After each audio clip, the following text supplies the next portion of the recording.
Hey guys, in this video, I will show you how to fix your account has not been charged in Roblox. Alright, so let's begin with the video. First of all, you have to open Roblox on your browser. For that, you can open any preferred browser and search for roblox.com, and here we are on the official website. In order to check whether the issue has been fixed or not, if the issue has been fixed, then you're lucky enough. But if the issue has not been fixed, then you have to open robloxstatus.com.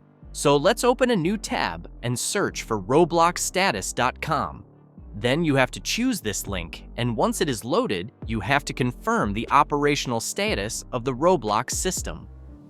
As you can see, all the Roblox systems are currently operational. The status gets refreshed in a few seconds, which means that the Roblox server is definitely running smoothly.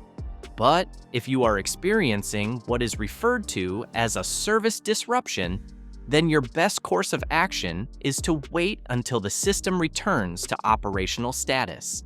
Once the system is operational, get back to Roblox and check if the issue has been solved or not.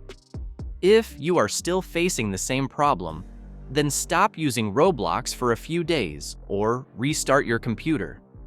By following this, hopefully your problem will be fixed. So that's basically how you can fix your account has not been charged in Roblox. So that's all for this video. Consider subscribing if you find it helpful, and I'll catch you in the next one. Thanks.